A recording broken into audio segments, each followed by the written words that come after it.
Welcome to the Radian. As our mantra states, our goal is to bring you perspective. Today, a history teacher and a mathematics teacher go head-to-head debating current topics such as gun control and the Trump administration. With three mediators to keep things civil, but nevertheless exciting, we welcome Mr. Cestero and Mr. Richards.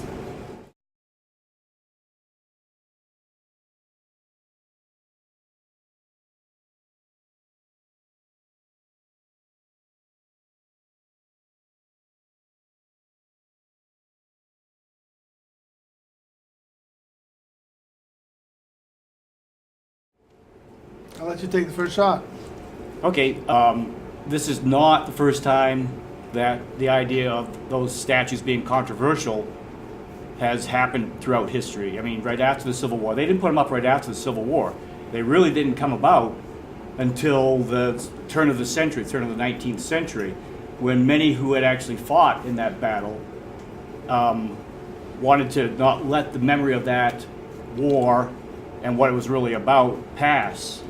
And so they were a lot of people who thought that what we need to do is we need to hold this in memory somehow, and not do it in a way that's going to be respectful to people who were fighting in it for various reasons.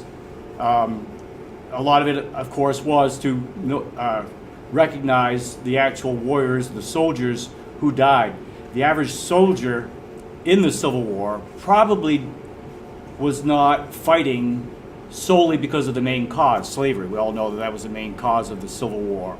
A lot of them in the trenches were fighting just because other people in their community were fighting, and they wanted to have a way when that generation was coming to pass. All those survivors had decided that they wanted to have some way of commemorating them and also holding it in a memory that wouldn't be too offensive. And the reason I bring up the idea of having to understand the historical context of a controversial issue is, if you were to ask this same question, should they be dismantled, the people who are now radically stepping forward and saying, I think they should be dismantled, had an opportunity to do so back when they had full power to do so. I'll bring up just a prime example, Representative Pelosi.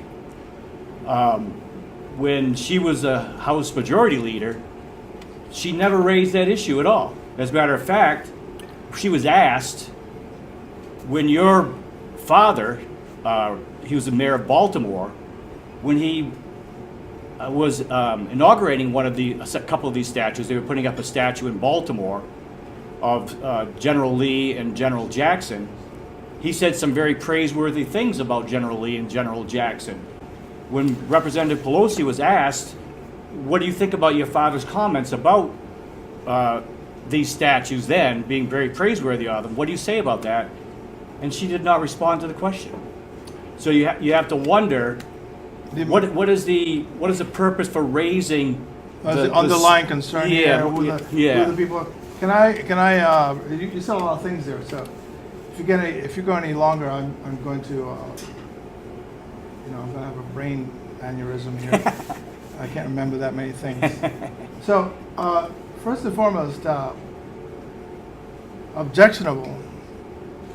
I can't imagine anything more objectionable than Confederate statues to heroes, in quotations, of a time, heroes of a time that people who represent essentially a group of people who committed treason to try and break up the United States, which they did, to fire the first shot.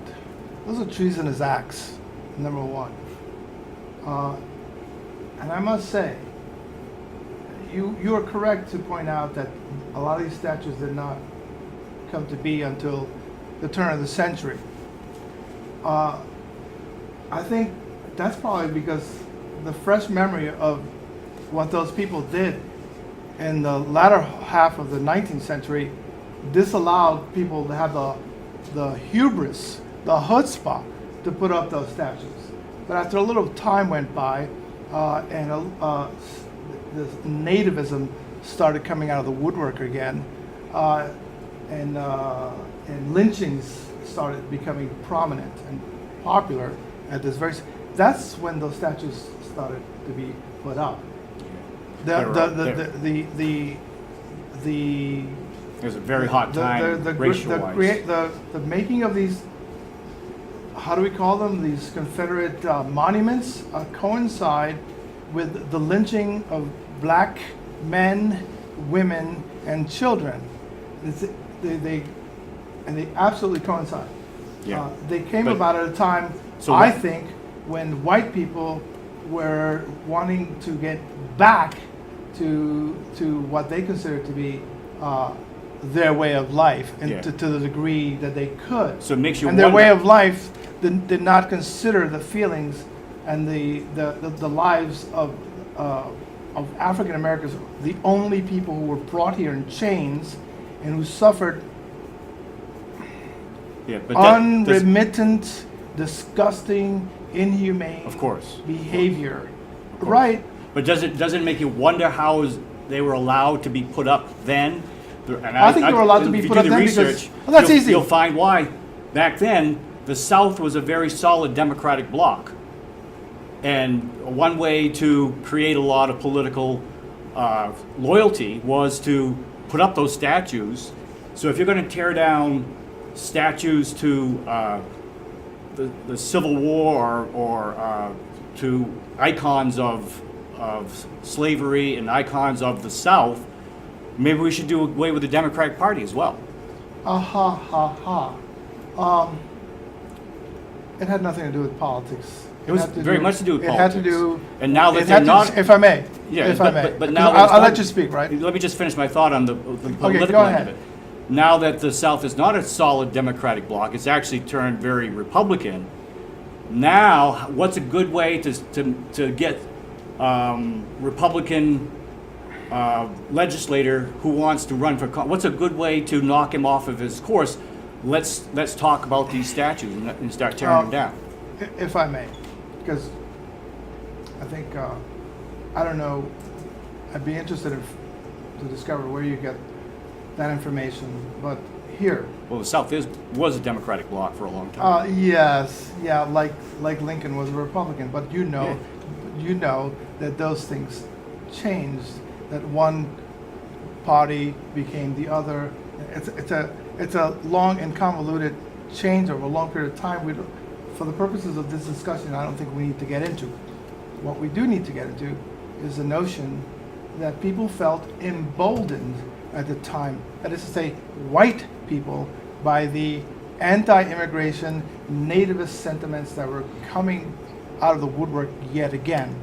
And they felt emboldened to the point, just at the time when blacks in America were beginning to feel that maybe they were going to have a piece of this pie. Just at that time, they got batted back. They got batted back. They essentially became disenfranchised through that period because you couldn't even register the vote in the South. Ostensibly, they were American citizens after the Civil War, but they couldn't. Most black people didn't have the chutzpah to go to the local registry because, of course, oftentimes the local registrar's office was the same place where the Ku Klux Klan had their offices. Do you understand? The effort was in fact to disenfranchise black people in this country, not only politically, but economically. Yeah, to And be these used by statues to were be used by these- politicians. These monuments were nothing more than a middle finger in the face of people of color, But they and were- black people in particular. They always have been. It's a feel-good thing for racist white people, by the way, which, by the way, I should say, in the South, we should mention, there are lots of white people that don't care for that. Don't care for racism, don't care for the Confederacy, and don't care for those monuments. I don't mean to suggest in this discussion that I feel that the South is a monolithic place. It is not at all. There's plenty of white people in the South, decent folks who want those monuments down as much as people of color want them down. Right, but By the somebody. way, one more thing about the monuments, I would say to you, you don't see the German people, for instance, raising monuments to the Third Reich That's and to not Adolf the same Hitler. thing. That's not the same thing. You don't see in Germany Goebbels or any of Mr. Hitler's minions being lauded or But statues to them being made. So the connection is quite simply that it's just you're right. They're two different things, but actually they have lots of similarities. The Nazis, did they not enslave people? They enslaved. Did they not? I would think you would agree. But yes, they did. They enslaved Jews. They enslaved all sorts of people. Right, but They enslaved gypsies. Their constitution was They different. enslaved people to work on in their factories. Yeah, but I would just ask this one question. So The mayor of Baltimore, Nancy Pelosi's father, in 1948, when he inaugurated those statues of Lee and Jackson, he did it because he was trying to give a middle finger to blacks? no, no, you are right in that regard. No, there is no how do I say, shortage of ignorant people, even well-meaning ignorant white people. I'm sure that Mr. Pelosi had no idea D'Alessandro was his name. I'm sure that he had no idea that that Robert E. Lee was horrific to his slaves. I'm sure he had no idea that Robert E. Lee had some of his slaves tarred and feathered and burned alive. I'm sure he didn't know any of that stuff. You'd have to be a historian. So to there know was the there's a particulars. political purpose for the outrage over the statues now, as there was in putting them up I'm in the first embarrassed. place. So I'm telling you right now, I cannot imagine that we still have streets, avenues, monuments to people who essentially ate up the lives of another people simply because of their color.